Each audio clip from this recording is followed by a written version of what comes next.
Hidden Potential, Unlocking Greater Things in Your Life. Written and narrated by MSE Boost. Some people seem to have it figured out before they even try. They pick up a guitar and sound decent within a week. They walk into a new job and operate like they've been there for years. They speak in front of a crowd and hold the room without breaking a sweat. And when the rest of us watch them do it, the same thought runs through our heads. They were born with something I wasn't. That thought is the single most destructive idea standing between most people and the life they're capable of building. Not because talent doesn't exist, it does, but because the weight we've given it, the reverence we've built around it, has created a silent agreement that effort is what the less gifted settle for. And that agreement has quietly convinced millions of capable, intelligent people to stop reaching for things they absolutely could have achieved. Here's where this gets interesting. Researchers across multiple disciplines have spent decades studying the highest performers in sports, music, business, academics, and medicine. The results don't vary much from field to field. Starting ability, the thing most people call talent, is one of the weakest predictors of where someone ends up 5 or 10 years later. The strongest predictors are far less glamorous. How someone responds to difficulty, how they structure their practice, whether they seek out challenges that stretch them or coast on what already comes easy. The gap between a natural and a hard worker almost always closes, and in most cases, it reverses entirely. That reversal is where this book begins. Chapter 1. The Talent Myth. The word potential gets thrown around loosely. Teachers use it when they write report cards. Managers drop it into performance reviews. Parents say it when they talk about their kids at dinner parties. But rarely does anyone stop to define what it actually means. And the lack of a clear definition has allowed a very specific, very limiting version of the idea to dominate. That potential is a fixed quantity. A tank that comes pre-filled at birth. Some people got a full tank, others got half, and the rest are running on fumes. That version is not just inaccurate, it's measurably, demonstrably wrong. And the science proving it wrong isn't new or controversial. It's been sitting in peer-reviewed journals for decades, largely ignored by popular culture, because the truth is less cinematic than the myth. Nobody makes a movie about the person who showed zero early promise and then spent 7 years grinding in obscurity before producing exceptional results. But that story is far more common than the prodigy narrative most people have been fed since childhood.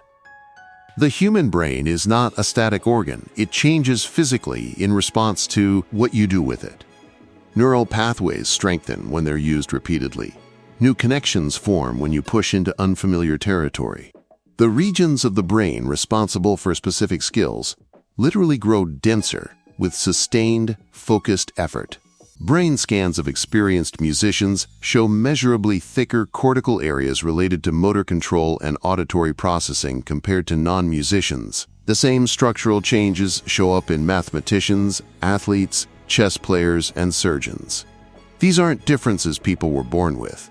These are differences people built. This matters because it reframes the entire conversation about what you're capable of.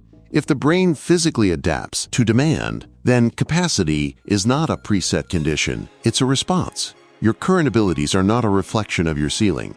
They're a reflection of what you've asked of yourself so far. And if you've been asking for very little, if you've been staying within the range of what feels comfortable, then the version of yourself you're operating as right now is a fraction of what's available. Most people never reach their actual limits. They reach their perceived limits, which is a very different boundary. Perceived limits are shaped by early experiences, by the labels handed to them in school, by the offhand comments from a coach or teacher who saw a 10-year-old struggle and decided that struggle meant deficiency. Those comments calcify into beliefs, and those beliefs become invisible fences that people spend the rest of their lives standing behind, never once testing whether the fence is real. There's a well-documented pattern in education research that illustrates this perfectly. When students are told, directly or indirectly, that ability is fixed, their performance drops in the face of difficulty. They interpret struggle as proof that they've hit their limit. They pull back. They disengage. They protect their ego by withdrawing effort, because trying hard and failing feels worse than not trying at all. But when students are taught that ability is built through effort and strategy, the opposite happens. They lean into difficulty. They treat mistakes as data. They persist longer, try more approaches, and consistently outperform the group that was told they were gifted. The difference isn't intelligence. The difference is what they believe about intelligence. This pattern doesn't disappear after graduation. It follows people into their careers, their health goals, their creative ambitions, and every other domain where growth requires sustained effort through discomfort. Adults who believe their abilities are largely fixed tend to avoid challenges that might expose weakness. They stick to what they're already good at. They gravitate toward tasks where success is guaranteed and avoid anything that carries the risk of looking incompetent. The result is a life that looks stable on the surface but is slowly narrowing underneath. Adults who believe abilities are built tend to behave differently across the board. They volunteer for projects outside their expertise. They ask questions without worrying about appearing uninformed. They recover from setbacks faster because failure doesn't carry the existential weight of confirming a permanent deficiency. It just means the current approach needs adjustment. The practical difference between these two groups is staggering. And the encouraging part is that the shift from one group to the other doesn't require years of therapy or a complete personality overhaul. It requires a change in framework, a different operating assumption about what determines results. Talent gives you a head start. That part is real. Some people do pick things up faster than others at the beginning. But a head start is not the same as a finish line. The person who learns a new language quickly in the first month, but never studies beyond the basics, will be outpaced by the person who struggled through month 1, but kept showing up through month 12. Early speed is a terrible predictor of long-term achievement, and yet most people use it as their primary evidence for deciding what they should and shouldn't pursue. Think about how many things you've dismissed about yourself, based entirely on your initial experience with them. You tried public speaking once, felt nervous, and concluded you're not a speaker. You took an art class, produced something mediocre, and decided you're not creative. You attempted to learn a technical skill, hit a wall early, and walked away assuming it wasn't for you. Each of those moments was a data point, a single data point, and you treated it like a verdict. High performers don't do this. Not because they're more confident by nature, but because they've learned, through practice or instruction, to interpret early difficulty differently. Where most people see a closed door, they see a door that hasn't been pushed hard enough yet. Where most people feel the discomfort of incompetence and retreat, they feel it and keep moving because they understand that discomfort is the literal sensation of growth happening. The brain doesn't change without friction. Comfort doesn't build anything new. This reframe has massive implications for how you approach every area of your life going forward. If potential is not a fixed quantity, then the question, do I have what it takes, becomes irrelevant. The better question is, am I willing to do what it takes? And that question has nothing to do with genetics, IQ scores, or what your third-grade teacher wrote on your report card. The science on this is remarkably clear. Longitudinal studies tracking people over decades consistently find that the traits most associated with exceptional outcomes are not intelligence or talent. They are persistence, willingness to be uncomfortable, and the ability to adjust strategy when something isn't working. These are not inherited traits.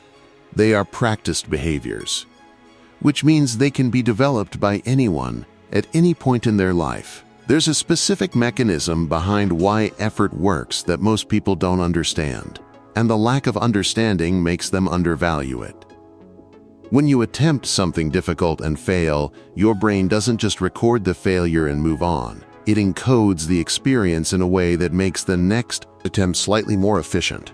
The neural pathway that fired during the attempt gets a thin layer of insulation called myelin, which makes the signal travel faster the next time. Repeated attempts build more myelin. More myelin means faster, more accurate execution.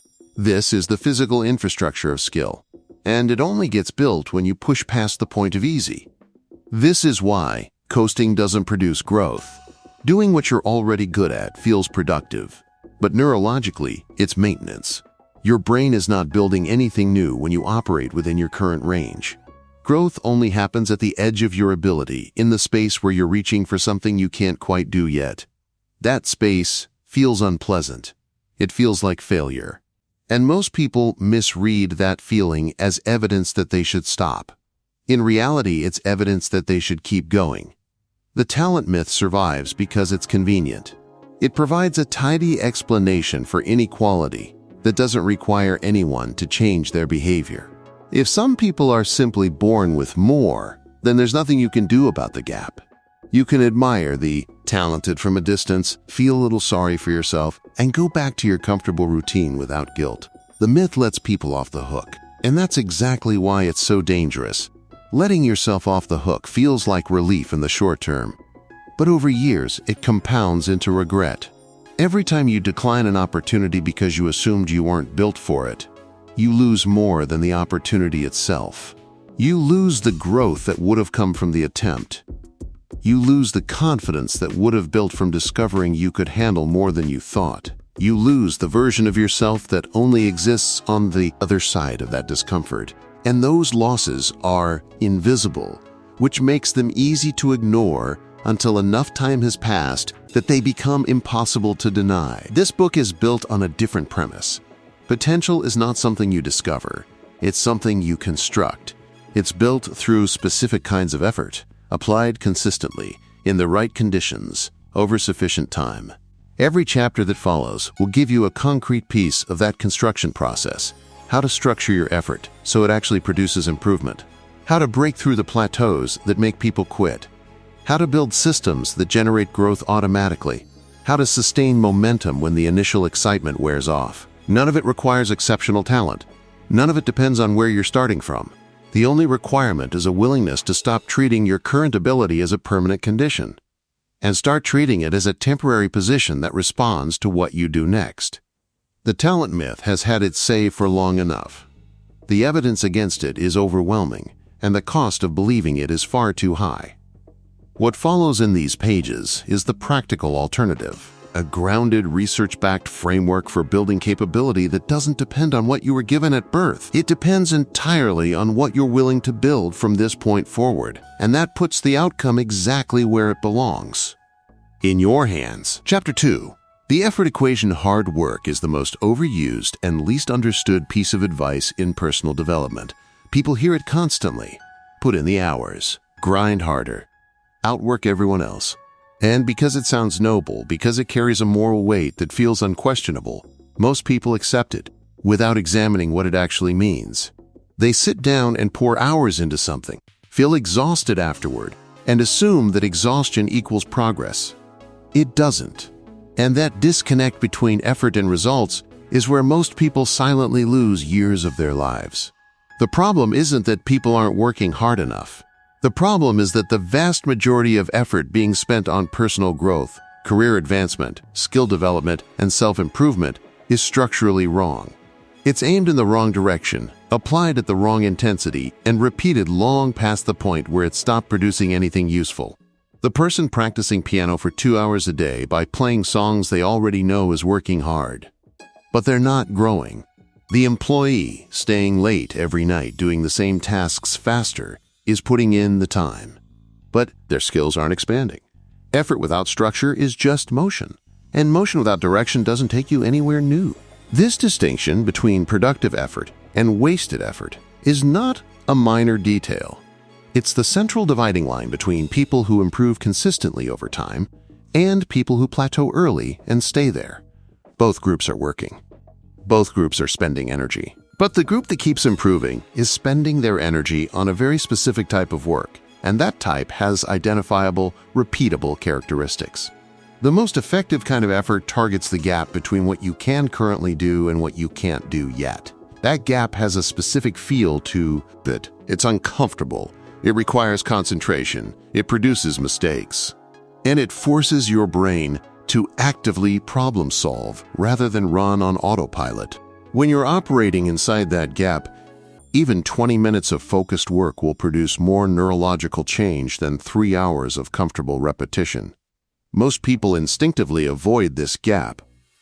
They gravitate toward the parts of their work or practice that feel smooth, that produce a sense of competence, that let them feel productive without the sting of incompetence. And that instinct is completely natural. The brain is wired to conserve energy, and working at the edge of your ability burns significantly more cognitive fuel than staying within your comfort zone. But that conservation instinct, left unchecked, becomes the single biggest barrier to improvement. You end up optimizing for comfort instead of growth, and you don't even realize you're doing it because the hours still feel full and the effort still feels real. Breaking this pattern requires a shift in how you define effort. Productive effort is not measured in time, it's measured in difficulty. If what you're doing doesn't require active concentration, if you can do it while half distracted or mentally checked out, then it's maintenance. You're keeping existing skills from degrading, which has value, but you're not building anything new. Building requires strain.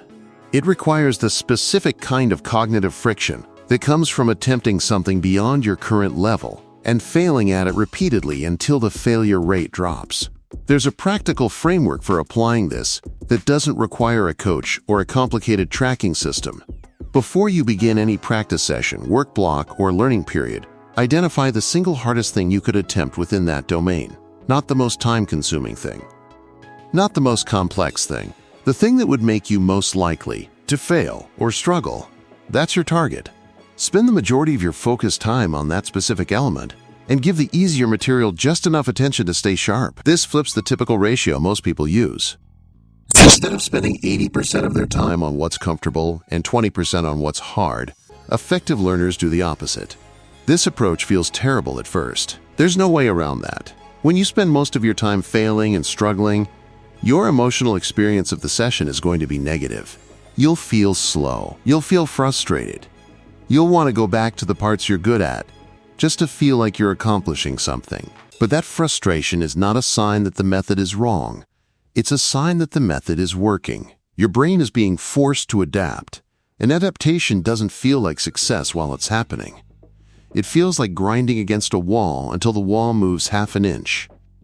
The willingness to sustain that discomfort is what separates rapid improvers from chronic plateauers. And the good news is that tolerance for productive discomfort increases with exposure. The first few sessions spent working at the edge of your ability will feel overwhelming. By the 10th session, the same level of difficulty will feel manageable. Not because you've gotten used to failing, but because the thing that was difficult is now slightly less difficult, and the new edge has moved further out. You're chasing a moving target, and every time you get close to it, it shifts. That chase is the engine of growth. Direction matters just as much as intensity. Struggling hard at the wrong thing is still a waste. And many people spend enormous energy improving skills that have little relevance to their actual goals. They polish abilities that were already adequate. They chase competencies that sound impressive but don't connect to anything meaningful in their lives. Effective effort starts with a clear answer to the question, what specific ability, if improved, would make the biggest difference in the results I'm trying to produce? That question sounds simple, but answering it honestly requires more self-awareness than most people bring to their development. Because the ability that would make the biggest difference is almost always the one they least want to work on. It's the weak point they've been routing around for years. The skill they avoid because it exposes a gap they'd rather not acknowledge. Public speaking, for the person who builds their entire career around written communication to avoid being in front of a room. Financial literacy for the entrepreneur who has great ideas but can't read a balance sheet. Difficult conversations for the manager who excels at strategy but avoids direct conflict with their team. Identifying that weak point and targeting it directly is the highest leverage use of effort available, not because weaknesses matter more than strengths, but because in most cases, a single undeveloped skill is acting as a bottleneck that limits everything else. You can be brilliant in 9 areas, but if the 10th area is the one that determines whether you get promoted, close the deal, or finish the project, then all 9 strengths are being held hostage by the one gap you haven't addressed. Closing that gap doesn't require becoming world-class in your weak area. It requires getting competent enough that the bottleneck is removed. There's a meaningful difference between those two standards, and understanding it saves enormous time and frustration. You don't need to become a polished public speaker. You need to become a functional one. You don't need to master financial modeling. You need to understand enough to make informed decisions without relying entirely on someone else's interpretation. Competency removes the bottleneck. Excellence can come later if you choose. But the initial goal is to stop the weakest link from dragging down everything else. Structure determines whether effort compounds or dissipates. 2 people can spend identical amounts of time on identical tasks, and one will improve dramatically while the other barely moves. The difference almost always comes down to how the effort is structured within each session and across sessions over time. Within a single session, the highest quality effort follows a specific pattern. You begin with a clear target, something specific you're trying to improve or accomplish that sits slightly beyond your current ability. You attempt it with full concentration. You observe the result. You make a small adjustment. You attempt again. This cycle of attempt, observe, adjust, reattempt is where all the growth happens. And each cycle should be short, long, unbroken stretches of practice without pausing to evaluate produce diminishing returns rapidly. Your brain needs those brief moments of observation between attempts to consolidate what it's learning. Without them, you're just logging repetitions, and repetitions without reflection become mindless grooves rather than genuine improvement. Across sessions, structure means spacing your effort intelligently. Daily concentrated work on a skill beats weekly marathon sessions, even if the total hours are the same. The brain consolidates learning during rest periods, particularly during sleep. When you practice something intensely and then sleep on it, the neural pathways involved literally strengthen overnight. This is why cramming the night before a test produces worse retention than studying in shorter blocks over several days. The same principle applies to every form of skill development. Frequency and consistency produce faster adaptation than volume and intensity. There's also a point within every session where effort stops being productive. Most people blow right past it. They've been told that more is better, that quitting early is weakness, that the last rep is the one that counts. In physical training, there's some truth to that. In cognitive skill development, the picture is different. Once your focus degrades past a certain point, you're no longer practicing the skill correctly. You're practicing a degraded version of it. And degraded practice doesn't just fail to help. It actively interferes with the correct patterns you built earlier in the session. Knowing when to stop is just as important as knowing how to start. For most people, deep focused effort on a cognitively demanding task maxes out somewhere between 60 and 90 minutes per session. After that, the quality of attention drops sharply. 2 60-minute sessions with a genuine break in between will outperform a single 3-hour block almost every time. The break allows the brain to reset, and the second session starts with fresh cognitive resources instead of depleted ones. This means that the person putting in the fewest hours isn't necessarily the one falling behind. The person putting in the most hours isn't necessarily the one getting ahead. What matters is the ratio of high-quality effort to total time spent. Someone who spends 4 focused hours per week working at the edge of their ability will outpace someone spending 15 unfocused hours running through the motions. The math isn't intuitive, but the results are consistent. Burnout becomes relevant here because it's the direct consequence of effort without structure. When people pour energy into their goals without monitoring the quality of that energy, without building in recovery, and without targeting their work intelligently, they hit a wall. And that wall doesn't feel like a plateau, it feels like collapse. Motivation disappears, performance drops. The thing they were working towards starts to feel pointless. Most people interpret burnout as a sign that they pushed too hard, and their solution is to pull back entirely. But the real cause is usually not too much effort. It's too much of the wrong kind of effort, sustained for too long without adequate recovery. The antidote to burnout is not rest alone. It's restructuring how you work so that rest is built into the system, rather than treated as an emergency response after you've already broken down. This means capping your deep work sessions at a sustainable duration. It means scheduling recovery periods proactively, rather than waiting until you're exhausted. It means accepting that high-quality effort comes in limited daily quantities, and designing your schedule around that reality, instead of pretending you can operate at peak intensity for 8 straight hours. When you structure your effort correctly, a surprising thing happens. You accomplish more in less time, and you feel better doing it. The guilt that comes from not doing enough fades because you can see, clearly and objectively, that the work you're doing is producing results. You stop measuring your commitment by how tired you are at the end of the day and start measuring it by whether you spent your best energy on the things that actually matter. This shift changes everything about how growth feels. Instead of grinding through exhausting days and wondering why progress is so slow, you start experiencing consistent, visible improvement that correlates directly with the effort you put in. The equation becomes clear. Targeted effort, applied at the right intensity, structured within sustainable sessions, and repeated consistently over time produces reliable growth. That's not a motivational slogan. It's a mechanical process with predictable outcomes. Your effort is not the problem. The way you've been spending it probably is. And the difference between restructuring that effort and continuing to do what you've been doing is the difference between building something real and spinning your wheels for the next 5 years wondering why nothing changed.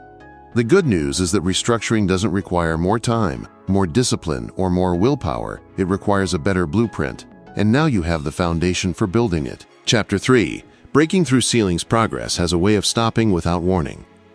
You're improving steadily, putting in focused effort, watching your skills sharpen week after week, and then everything flattens. The gains disappear. The momentum stalls. What worked last month no longer seems to produce any visible result this month. And the most natural response in that moment, the one almost everyone defaults to, is to assume you've hit your limit. You haven't. What you've hit is a plateau. And plateaus are among the most misunderstood and mishandled phases of growth. Most people treat a plateau like a verdict. They see the lack of visible progress and interpret it as the ceiling of their ability. They worked hard, they got as far as their talent would take them, and now it's over. This interpretation feels logical. It even feels humble, like a mature acceptance of personal limitation. But it's wrong in almost every case. Plateaus are not ceilings, they are transitions. And the people who break through them consistently share a specific set of behaviors that the people who quit at that point do not. The brain doesn't improve in a straight line. This is a biological reality that clashes with our expectations, because almost everything in popular culture presents growth as a steady upward curve. Work harder, get better, repeat. But neuroscience tells a completely different story. Skill development follows an irregular, staircase-like pattern. There are periods of rapid improvement where everything clicks and the results are obvious. Then, there are periods where the brain is consolidating, reorganizing, and integrating new information below the surface, during which external performance looks completely flat. Nothing has gone wrong during these flat periods. The architecture is being reinforced, the wiring is being optimized. But because none of that shows up in your results yet, it feels like failure. This is why so many people quit right before a breakthrough. They're standing at the exact point where the next surge of improvement is being assembled underneath them, and they walk away because the surface looks still. They don't lack ability. They don't lack effort. They lack an accurate understanding of what's happening inside their own nervous system during the moments when growth becomes invisible. Knowing that plateaus are a normal and necessary part of the growth process changes how you respond to them. Instead of pulling back, you lean into the flat period with a different kind of intention.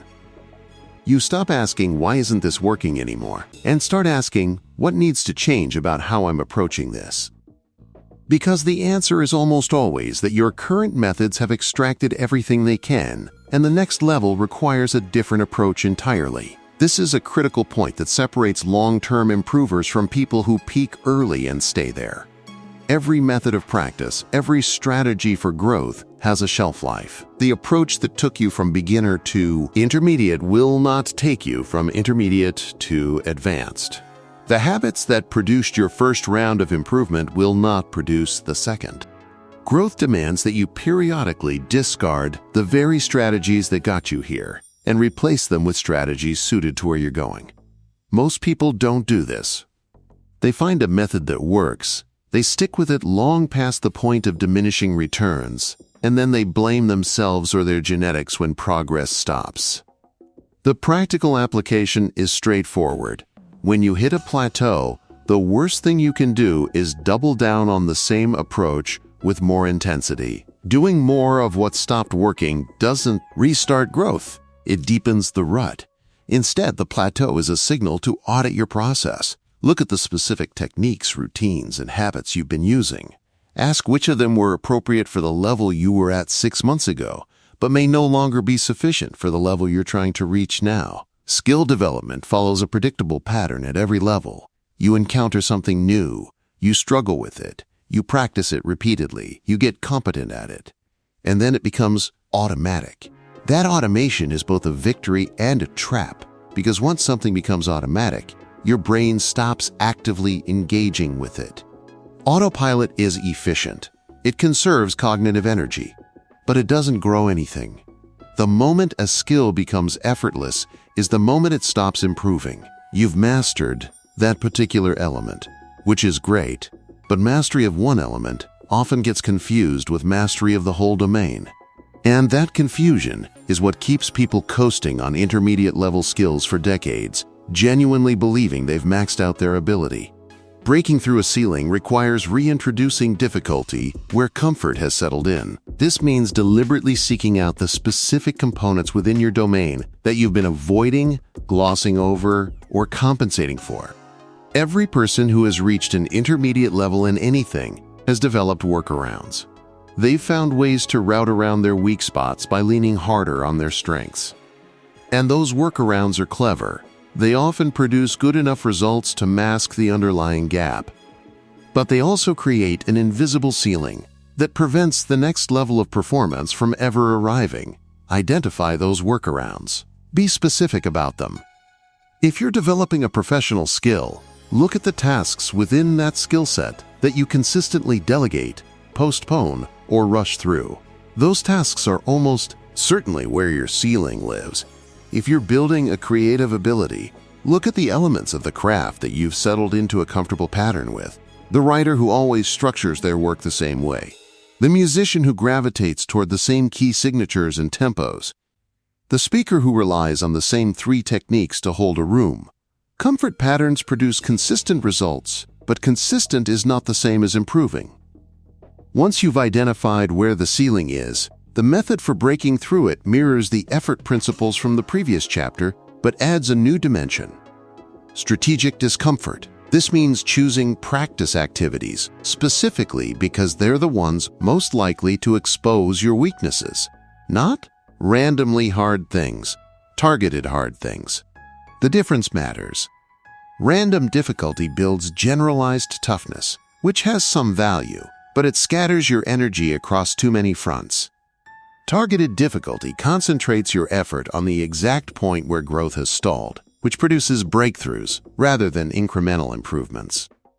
There's a technique that high-performing coaches across multiple fields use with their athletes and students that applies directly here. They call it raising the floor. Most people focus on raising their ceiling, which means they spend their practice time trying to reach new peaks of performance, chasing personal bests, going for the spectacular result. But the coaches who produce the most consistent improvement take the opposite approach.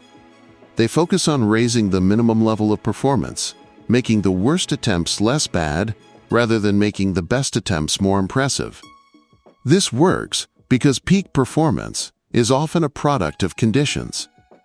The right day, the right mood, the right circumstances. But your floor, the level you perform at when conditions are average or poor, is a more honest reflection of your actual skill level. Raising that floor means your default output improves, and when everything aligns for a peak performance, That peak is now launching from a higher baseline. Applying this to your own development means paying closer attention to your bad days than your good ones. Most people celebrate the good sessions and try to forget the bad ones. They analyze their wins and dismiss their failures as outliers. But the bad sessions contain far more useful information. They show you where your technique breaks down under pressure. They reveal which skills are robust and which are fragile. They expose the exact conditions under which your performance degrades, and that exposure gives you precise targets for improvement. Keep a simple log of your practice or work sessions. After each one, note whether it was a strong session, average, or below average. For the below average sessions, write down specifically what went wrong. Not your mood, not external circumstances. The specific skills or techniques that faltered. Over a few weeks, patterns will emerge.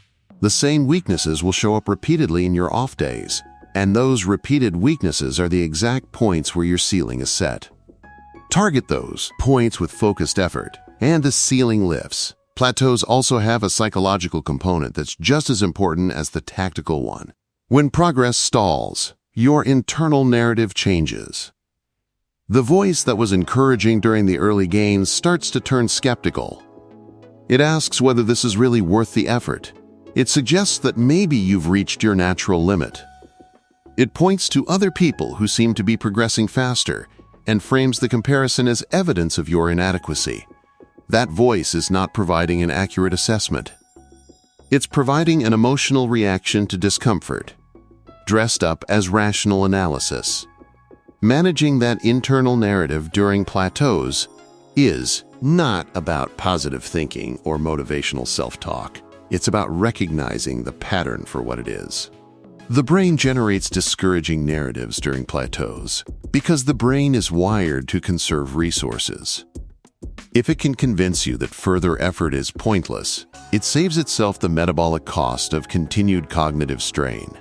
That's efficient from a survival standpoint. It's disastrous from a growth standpoint. When you hear the "this isn't working" narrative kick in during a flat period, the most useful response is not to argue with it. It's to note it, recognize it as a predictable biological response to sustained difficulty, and continue with your process anyway. The people who break through plateaus consistently are not the ones who never experience doubt. They experience it every single time. They just don't treat doubt as information. They treat it as weather. It shows up, it hangs around for a while, and it passes. What they pay attention to instead are the objective indicators. Is the quality of their practice still high? Are they still targeting the right weaknesses? Are they structuring their sessions with sufficient focus and recovery? If the answers are yes, then the plateau will break on its own timeline. No amount of emotional anguish will accelerate that process, and no amount of doubt will change the fact that the neurological adaptation is happening whether it's visible yet or not. There's a specific kind of breakthrough that plateaus produce when they're handled correctly, and it's worth describing because it creates a reference point you can look for. It doesn't arrive as a sudden dramatic leap. It arrives as a quiet shift in what feels normal. The thing that was hard 3 weeks ago just isn't anymore. You don't notice it in the moment. You notice it in retrospect. You're performing at a level that would have felt impossible a month prior, and it doesn't feel exceptional. It feels routine. That's the breakthrough. Your floor has risen. Your default has improved. The capacity that was being built beneath the surface has finally integrated into your automatic performance. This shift often goes unrecognized because people are looking for the wrong signal. They're looking for the emotional high of a peak performance, the dramatic moment where everything clicks. And that moment does come occasionally, but the real permanent gains show up much more quietly. They show up when the thing that used to require maximum concentration now happens with moderate effort. When the output you used to produce only under ideal conditions is now your baseline. Recognizing these quiet shifts is important because it keeps you calibrated. Without that recognition, you can break through a plateau and not even know it happened. You keep grinding with the same intensity and emotional urgency as before, never updating your self-assessment to match your actual ability. People who do this end up with a distorted view of their own competence. They're operating at a much higher level than they think they are, and that distortion prevents them from setting goals that match their true capacity. They aim too low. They settle for targets that would have been appropriate 6 months ago, but are now beneath them. And the cycle of underperformance continues, not because they can't do more, but because they haven't registered that they already are doing more. Check your baselines regularly. Revisit tasks and challenges that were difficult for you in the past. Compare your current default performance to where you were 3 months ago, 6 months ago, a year ago. Do this with actual evidence, not just memory, because memory is unreliable and almost always biased toward negativity. If you've been logging your sessions, the data will speak clearly. Your worst day now is probably better than your average day was a year ago. And that gap between your old normal and your new normal is proof that the process works even when it doesn't feel like it. Ceilings are not permanent structures. They're temporary resting points in a system that's designed to keep adapting as long as you keep challenging it. The brain doesn't stop growing at 25 or 30 or 50. It stops growing when the demands placed on it stop increasing. Maintain the demand. Adjust your methods when progress stalls. Target the specific weaknesses your plateau reveals, and the ceiling lifts. It's not always fast. It's not always dramatic, but it happens with a reliability that has nothing to do with talent and everything to do with how you respond to the moments where progress goes quiet. Those moments are not the end of growth. They are the price of the next level. Pay it, and the level arrives. Chapter 4. Building a growth system. Motivation is a terrible foundation for growth. It arrives without invitation, stays as long as it feels like, and disappears the moment conditions get uncomfortable. And yet, most people structure their entire approach to self-improvement around it. They wait until they feel inspired to practice. They work hard when the energy is there, and coast when it isn't. They treat motivation like fuel, and when the tank runs dry, they sit on the side of the road wondering what went wrong. Nothing went wrong. The design was flawed from the start. You built a growth plan on top of an emotion, and emotions don't follow schedules. The people who improve consistently over long stretches of time, the ones who seem to make progress regardless of how they feel on any given day, are not running on superior willpower. They are not more disciplined by nature. They have built systems that make growth automatic. Their progress doesn't depend on how motivated they feel when the alarm goes off. It depends on the structures they've put in place that carry them through the days when motivation is completely absent. A system, in this context, is simply a set of pre-made decisions that remove the need to choose in the moment. Every time you have to decide whether to practice, how long to practice, what to work on, and when to stop, you're spending mental energy on logistics instead of performance. And that mental energy is finite. The more decisions you have to make before the work begins, the more likely you are to talk yourself out of starting. Systems eliminate that negotiation. They convert growth from a daily decision into a default behavior. Building an effective growth system requires 3 components: a trigger, a routine, and a tracking mechanism. None of these need to be complex. The simpler they are, the more likely you are to follow them consistently. Complexity is the enemy of sustainability. People love designing elaborate plans, color-coded spreadsheets, multi-phase programs, detailed daily schedules broken into 15-minute blocks. Those plans last about 2 weeks before real life dismantles them. The systems that survive are stripped down to their most essential elements and built to flex when circumstances shift. The trigger is the event or condition that initiates your growth activity. It needs to be specific and consistent. "I'll practice when I have time" is not a trigger. That's a wish. A trigger is tied to something concrete that already happens in your day. After you pour your morning coffee, when you close your laptop at lunch, the moment you sit down at your desk after dropping the kids off. The trigger works because it removes the question of when. You don't have to find time. The time is already claimed by something you already do, and the growth activity latches onto it. The reason triggers work so well is neurological. The brain builds associations between paired behaviors. When two actions consistently follow each other, the completion of the first creates an automatic pull toward the second. Over time, that pull becomes strong enough that skipping the second action feels more uncomfortable than doing it. This is the same mechanism that makes bad habits sticky. The phone notification triggers the scroll, the stress triggers the snack, the couch triggers the remote. You're simply using that mechanism intentionally, pointing it towards something that builds you up, instead of dragging you sideways. The routine is the actual work you do during your growth period. This is where the effort principles from earlier chapters become operational. Your routine should target the specific area where improvement will produce the highest return. It should be difficult enough to require active concentration, and it should be short enough that you can sustain it without degrading quality. 30 to 60 minutes is plenty for most cognitive skills.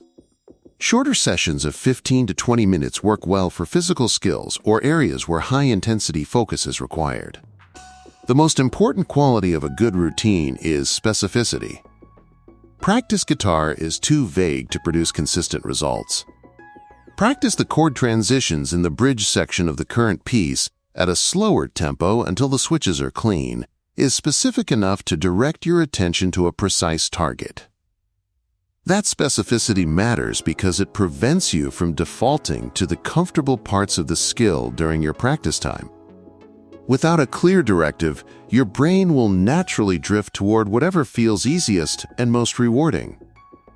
A specific routine overrides that drift and keeps your effort pointed at the areas where growth actually happens. Write your routine down. Not because writing has any magical power, but because a routine that exists only in your head is vulnerable to reinterpretation in the moment. When you're tired, mentally foggy, or just not feeling it, your brain will quietly revise an unwritten plan to be easier, shorter, and more comfortable. A written routine is harder to negotiate with. It sits there, unchanged, immune to whatever story your fatigue is telling you. It becomes an external commitment rather than an internal intention, and external commitments are significantly more resistant to erosion. The tracking mechanism is the component most people either skip entirely or overcomplicate to the point of uselessness. Tracking serves two purposes. It provides objective evidence of your consistency, and it creates a psychological incentive to maintain your streak. Both of these functions are powerful, but only if the tracking is effortless to maintain. The moment tracking becomes a chore, you'll stop doing it. And once you stop tracking, the system loses its visibility, and invisible systems erode quickly. The simplest effective tracking method is a calendar with marks. Physical or digital, it doesn't matter. Every day you complete your growth routine, you mark the day. That's it. No detailed logs, no performance ratings, no lengthy journal entries. Just a mark that says, I showed up today. Over time, that chain of marks becomes a visual representation of your commitment. And the longer the chain gets, the more reluctant you'll be to break it. This isn't a gimmick. It's a well-documented behavioral phenomenon. Consecutive completion creates momentum that self-reinforces. Missing one day isn't devastating. Missing two in a row is where the system starts to crack. The visual chain helps you see exactly where you are and makes the cost of skipping feel more concrete. Your environment either supports your system or quietly sabotages it. Most people underestimate how much their physical and digital surroundings influence their behavior. They assume that internal resolve is enough to override external friction. It isn't. If your guitar is in a case in the closet, you're less likely to practice than if it's sitting on a stand next to your chair. If the book you're studying is buried under a pile of other things on your desk, you're less likely to open it than if it's the only thing sitting there. If your phone is within arm's reach during your practice session, you're significantly more likely to check it, even if you don't intend to. Reduce the friction between you and your growth routine to the absolute minimum. Prepare your materials the night before. Set out everything you need so that, When the trigger fires, you can begin immediately without a setup phase.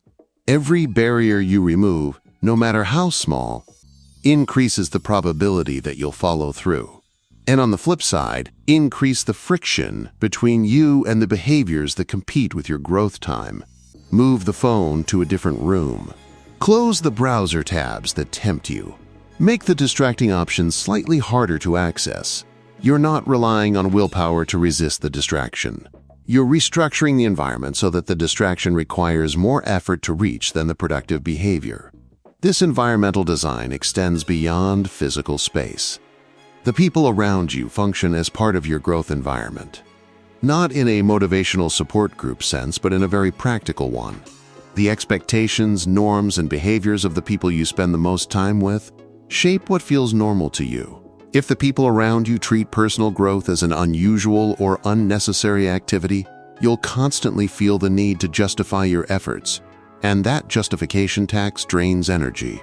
If the people around you treat continuous improvement as standard behavior, your system operates with less internal resistance.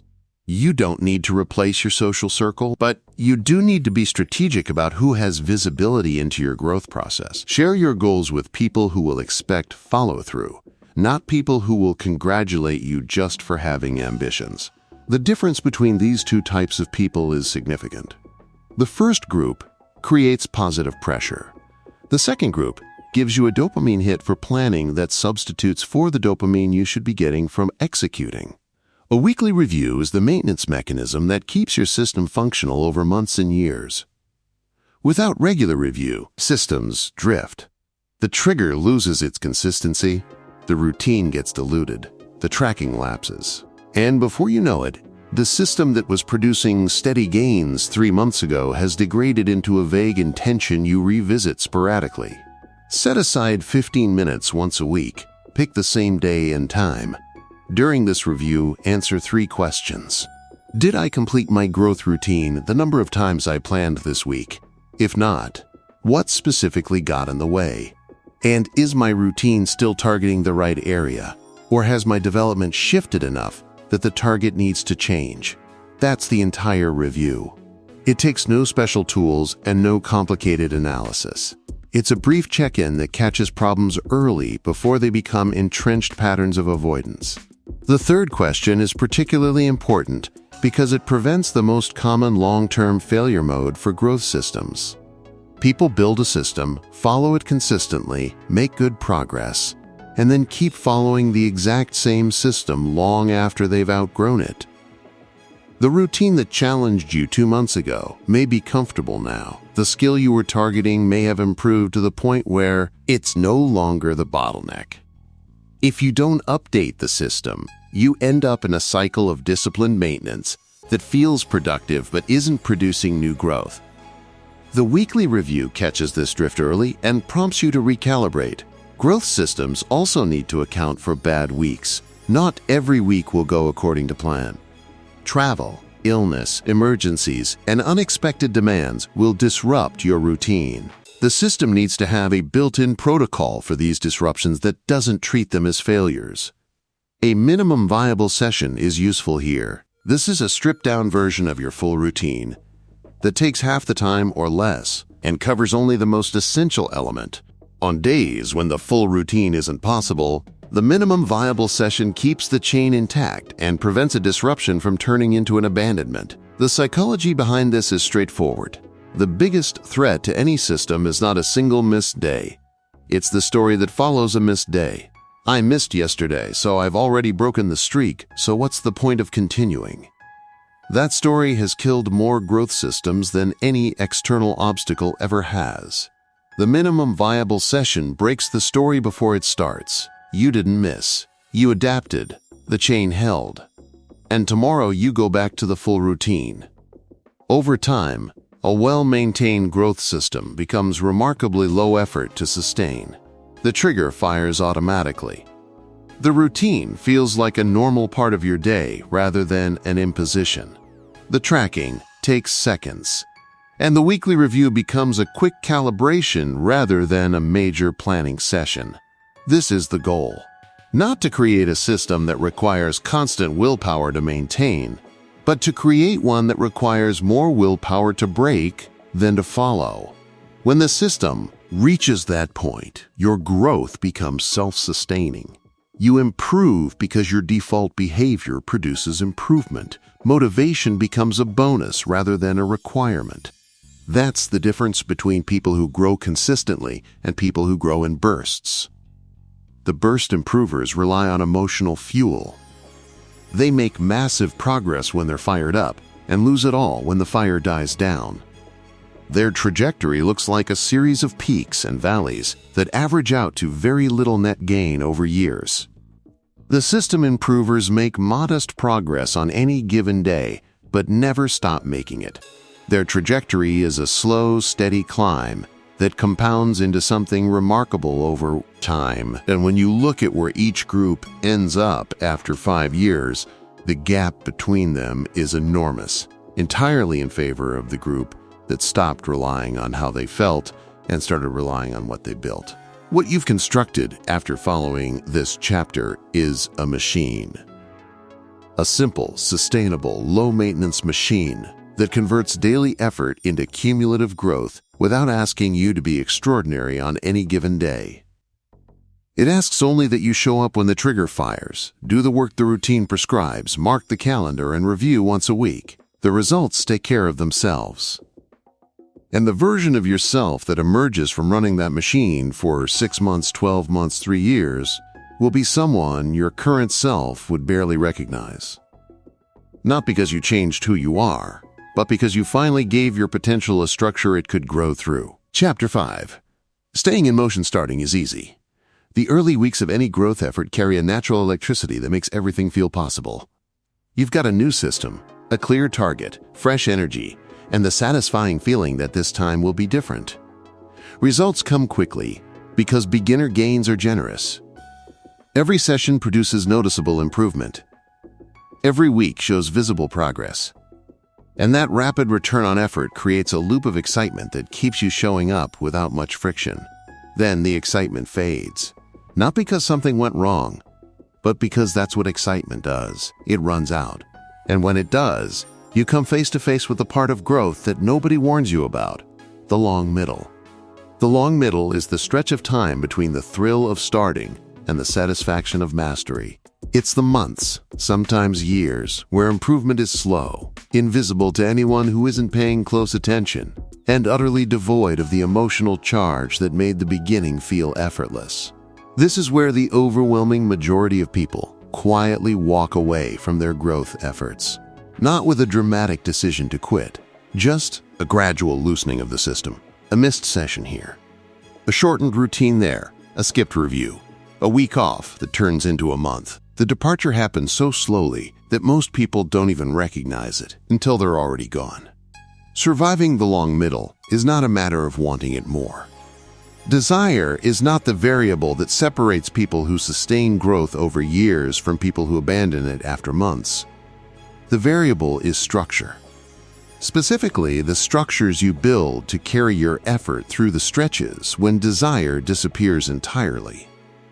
Discipline gets romanticized as if it's a character trait, something you're either born with or you aren't. But discipline, the observable behavior of doing things consistently, whether you feel like it or not, is almost entirely a product of how well your environment and systems are designed. A person with mediocre self-control who has built an excellent system will outperform a person with exceptional self-control who relies on willpower alone. Every time. Because willpower degrades under stress, fatigue, emotional disruption, and the plain monotony of doing the same thing day after day. Systems don't degrade under those conditions. They just run. The previous chapter gave you the blueprint for building that system. This chapter is about protecting it over the long term. Because every system, no matter how well designed, faces threats that evolve as time passes. The threats that challenge your growth effort in month 1 are different from the threats that show up in month 6, and both are different from what appears at month 12. Understanding these threats and preparing for them specifically is what keeps the machine running when everything around it is trying to make it stop. The first threat is normalization, when your growth routine becomes automatic, which is the goal. A side effect is that it stops feeling significant. The thing that once felt like a meaningful act of self-improvement now feels like brushing your teeth, necessary but unremarkable. And when something feels unremarkable, the justification for skipping it becomes easier to construct. It's just one session, replaces. I can't afford to miss this. The emotional weight that protected the routine during the early weeks evaporates, and you're left relying entirely on structure and inertia to keep going. The antidote to normalization is periodic recalibration, not a motivational pep talk. An actual recalibration of what you're working toward and why it matters. Once a month, separate from your weekly reviews, spend 10 minutes with 2 specific questions. Where was I 6 months ago in this area? And what will happen over the next 6 months if I maintain my current pace of improvement? The first question connects you to evidence of progress that's easy to lose sight of during the daily grind. The second question makes the future cost of quitting concrete. Both questions pull you out of the flat emotional state that normalization creates and reconnect your daily routine to something larger. The second threat is identity erosion. This is subtler and more dangerous than normalization. When you begin a growth effort, there's a gap between who you are and who you're trying to become. That gap is motivating early on because the vision of the future self is vivid and exciting. But as you improve, the gap narrows. The skills you're building start to feel normal. The level you've reached starts to feel like your natural baseline rather than an achievement you worked for. And the future self that once seemed aspirational starts to feel unremarkable because you're already becoming that person. This erosion is dangerous because it removes the sense of progress that fuels continued effort. You've changed, but the change happens so gradually that you don't register it. Your new normal feels like it was always your normal, and without a felt sense of progress, the motivation to keep pushing dims. Combat this by anchoring your development to concrete reference points. Keep records of your performance from early stages and revisit them regularly. Read old journal entries, look at early drafts, recordings, or work samples. Compare them to your current output, not to make yourself feel good, but to make the progress undeniable. The brain habituates to current conditions faster than almost anything else. It normalizes your new abilities within weeks of acquiring them. External records break through that habituation and force an accurate comparison between where you were and where you are. Setbacks are the third threat and the one most people expect. A bad week at work, a health issue, a family emergency, a financial disruption. Life doesn't pause while you pursue growth. And the collision between real-world demands and your growth system is inevitable. The question isn't whether setbacks will happen. It's how quickly you return to your system after they do. Recovery speed is more predictive of long-term success than the absence of setbacks. People who never experience disruption are not the ones who grow the most. People who bounce back to their system within days of a disruption are. The gap between the disruption and the return is where growth efforts go to die. Every day you stay away from the system makes the return harder, not because the work itself has changed, but because the mental barrier to restarting grows with each passing day. After 3 days off, restarting feels slightly awkward. After 2 weeks, it feels like beginning from scratch. After a month, the system feels like something that belonged to a previous version of yourself. That perception is inaccurate, but it's powerful enough to keep people away permanently. The solution is a re-entry protocol built into the system before the setback happens. Decide in advance what your first session back will look like after a disruption. Make it brief. Make it easy. The goal of the re-entry session is not to produce growth, it's to re-establish the pattern. Reconnect the trigger, the routine, and the tracking. Get a mark on the calendar. The session can be half the length of your normal routine and half the difficulty. That's fine. The purpose is to break the inertia of absence and prove to yourself that you're still in the game. The second session can be longer. The third can be full intensity. But the first one just needs to happen. and lowering the bar for that single session dramatically increases the probability that it will. Comparison is the fourth threat, and it operates differently than the others because it doesn't attack your system, it attacks your perception of your system's value. The moment you compare your progress to someone else's, the entire frame shifts from internal measurement to external ranking. An external ranking is almost always demoralizing because you're comparing your behind-the-scenes reality to someone else's highlight reel. You see their results. You don't see their timeline, their starting point, their advantages, their sacrifices, or the years of invisible work that preceded the visible success you're measuring yourself against. Comparison also distorts your assessment of the rate of progress that's reasonable. When you see someone who appears to have achieved rapidly what you're building, slowly, the implication is that your pace is deficient, that you should be further along, that something about your approach is inferior. None of these conclusions may be accurate, but they feel accurate, and feelings have an outsized influence on behavior. People don't usually quit because of a rational cost-benefit analysis. They quit because the emotional experience of continuing becomes unbearable. And comparison is one of the fastest ways to make it unbearable. The practical defense against comparison is to restrict your measurement to your own timeline.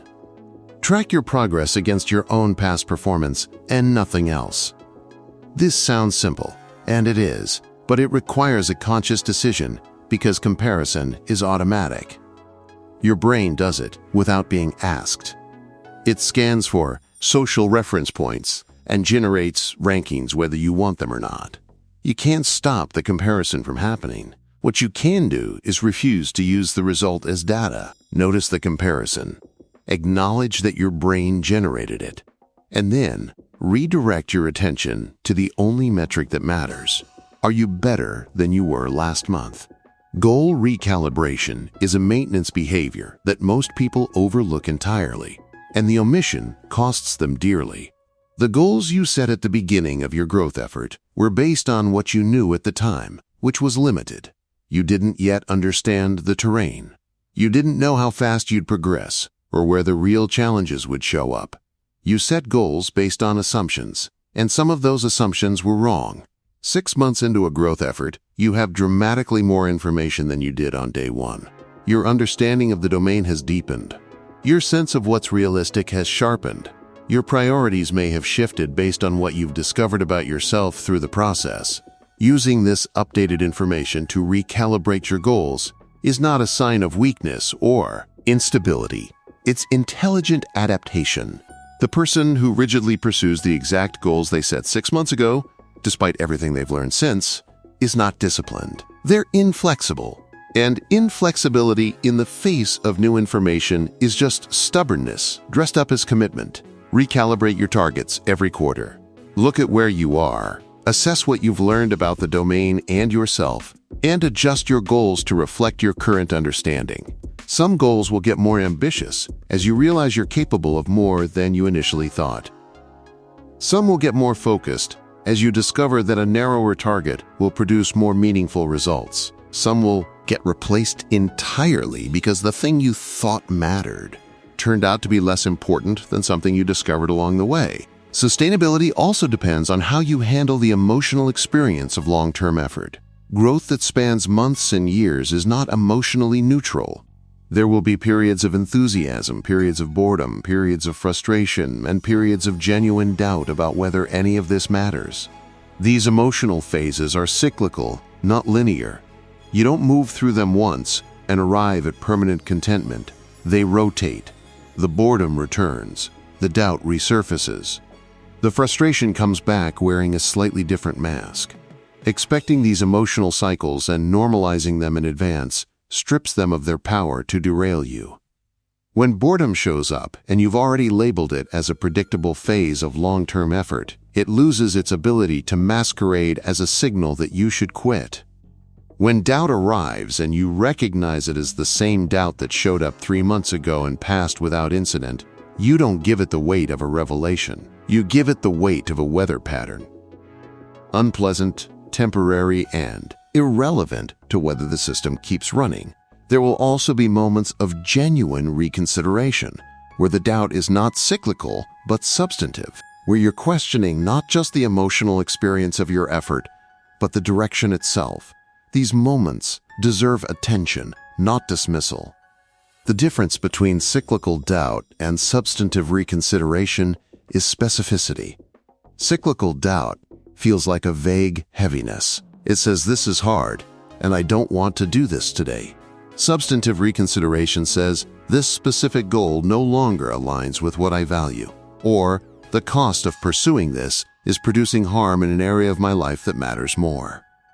When the signal is that specific, it's worth pausing and evaluating honestly. Not every growth effort deserves to be continued forever. The ability to recognize when a pursuit has run its course and redirect your energy is just as valuable as the ability to persist through difficulty. What makes growth sustainable over years is not a single dramatic commitment. It's the accumulation of small, repeated choices to continue. Each day you show up and run the system is a vote for the person you're building. Each week you review and recalibrate is a vote for long-term improvement over short-term comfort. None of these individual votes feel significant on their own.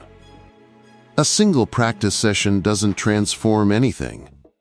A single week of consistency doesn't produce visible results.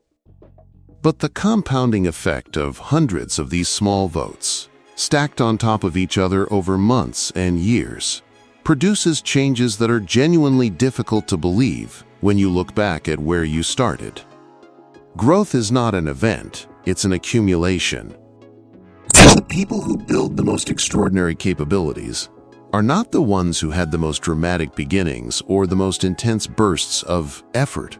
They are the ones who kept the system running when it would have been easier to stop. They chose consistency over intensity. They chose boring, repeatable progress over exciting, unsustainable sprints. They chose to stay in motion when everything around them and inside them was suggesting it was time to rest. You now have everything this book can give you. A recalibrated understanding of what potential actually is. A framework for directing effort where it will produce the highest return. The ability to diagnose and break through plateaus. A system for converting daily behavior into compounding growth. And the tools to protect that growth over the long stretches of time where most people fade. Nothing about this process requires you to be special. It requires you to be consistent. And consistency, unlike talent, is something you build with your own two hands, starting whenever you decide to start.